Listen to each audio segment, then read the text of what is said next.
Hello and welcome to another video. Well, let's see, today I'm going to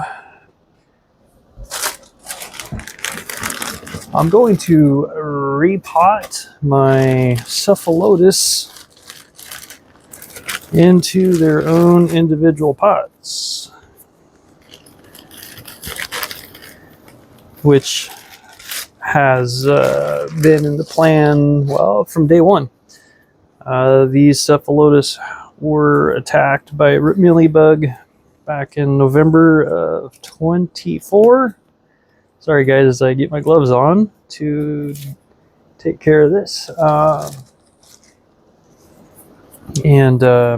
I managed to pull the traps and get, so far, I think I have 100% strike rate on the traps, on all the traps. I had two of these, and I've already transplanted one, and I'm going to show you guys transplanting the second one. As you can see, I do have the new plants coming up. This is what prompted me to make this video, to get this done, just to kind of show you how I do Cephalotus. I know everyone's got their own method of Cephalotus handling and transplanting and stuff and whatnot, but literally what I do is I'll dump it upside down.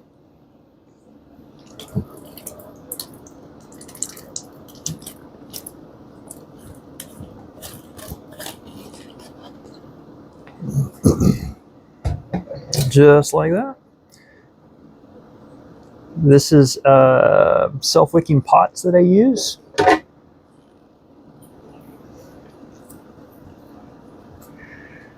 And there it is. And this is kind of what it leaves me with after doing that. And throughout its process of rooting, what I do is I pay attention to the plants, because you'll see the plant was actually starting to grow on the side because the pots are clear. So they'll see light and they'll start growing right there. So I wanted to get these transplanted sooner than later, before these plants got too big. But they never really get too big, but before they got bigger.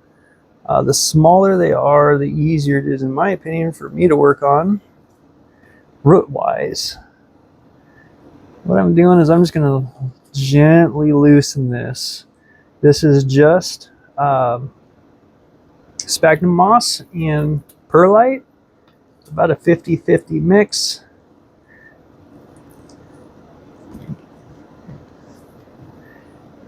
And it really does keep just the right moisture. It's a little, well, it's wet now because I dumped it upside down, but yeah, it's not too dry, not too wet. And what I'm going to do is I'm just going to loosen up the sphagnum moss here. And that's one of the reasons why I use sphagnum moss, is because it really allows me to kind of unwrap it from the root system. And it looks like I have roots all the way down. So I do have some plants here that rooted. Was that a root? Oh, that probably wasn't a root. It might have been a root. Oh yeah, this is full of roots right here. So I'm going to protect him as much as possible. The more you disturb roots, the more foliage you're going to lose during your transplanting. So I'm just working this bottom layer off. I'll flip it over to show you guys what I'm working with here.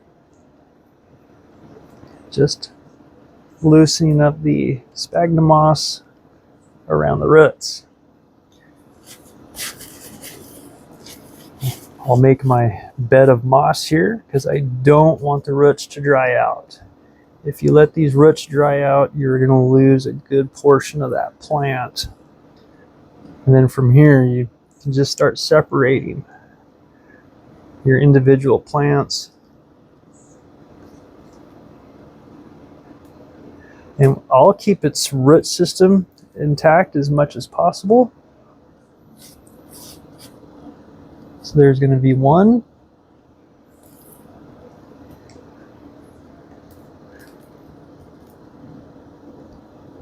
2.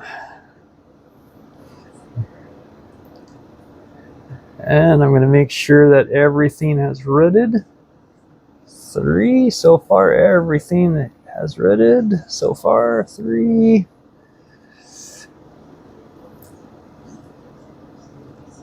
Oh yeah, oh, there you go. There's a plant right there. Oh, perfect.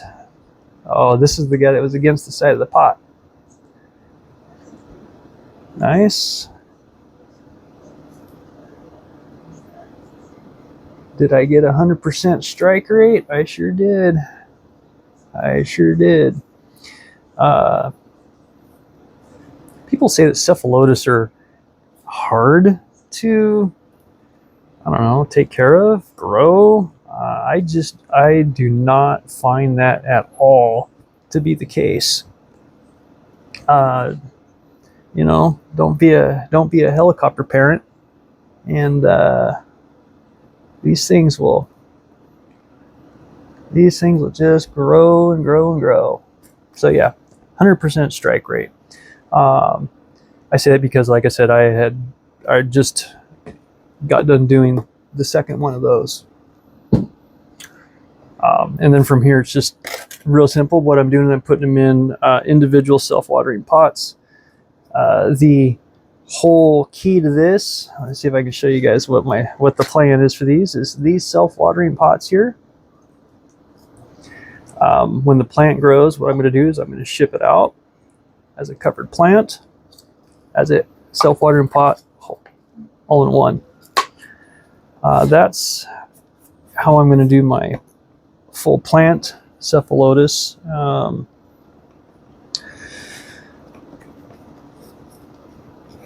And also tissue culture.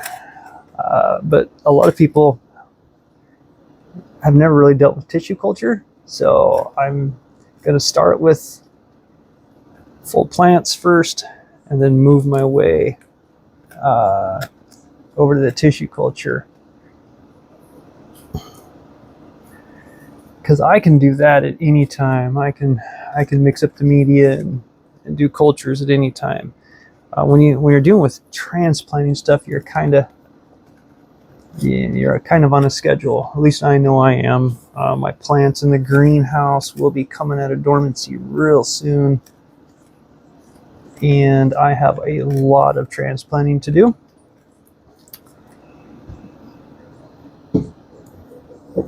I sure hope everything is coming into focus. I can't see the camera. I can't see what you guys are seeing right now as I do this, but I'm just digging a hole in the middle here.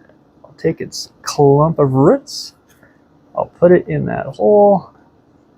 I'll align the plant to grow the direction I'm wanting it to grow. Yep, I will make it do what I want it to do. And then repack around it, trying not to break off. Trying not to break off any of the new plant growth.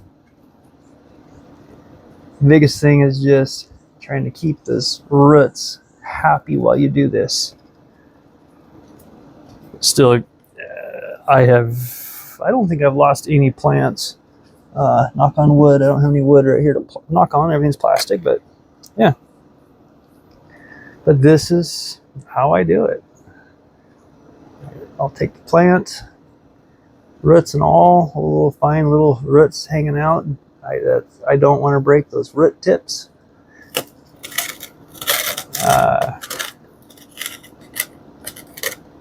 I'll dig up a little hole in the middle, find the top of the plant, and then pot that plant right back in there.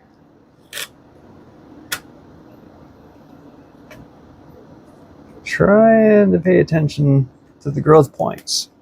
That one kind of grew a little awkward. So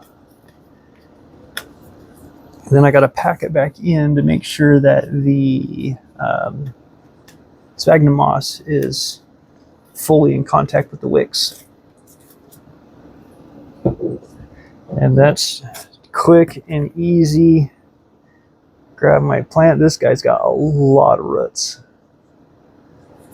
I'll just take all that. It's the same mixture. I have a little bit less perlite in these pots because the wick, because these wick a little different than my big square pots. Sorry if my big gray-haired head got in the way there.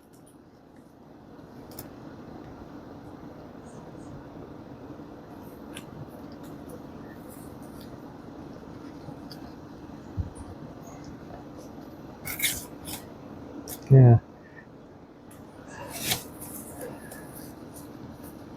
And again, just pressing the sphagnum moss, make sure that my wick has good contact.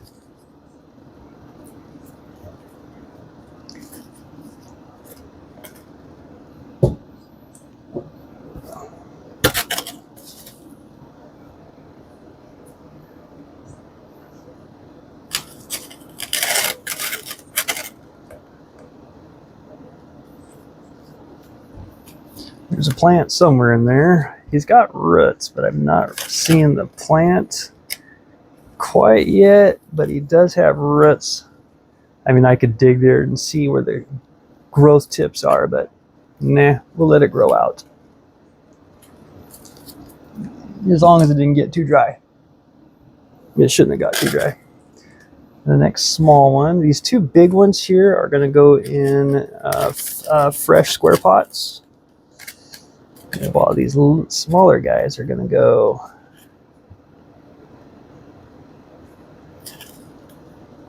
these smaller guys. He's got roots, but I'm not going to dig for his growth points. So I don't know what direction he's going to grow. But these are, again, easily repotable. Repotable? The two bigger plants are going to go back into a fresh square pot.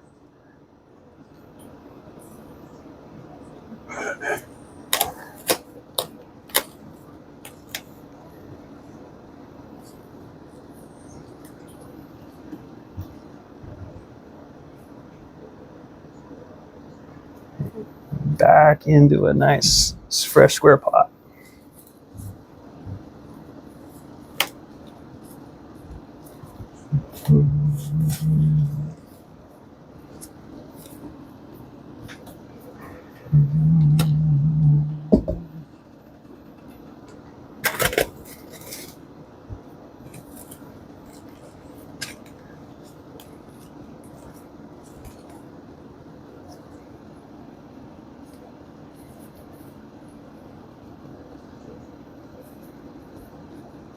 Just like that, guys.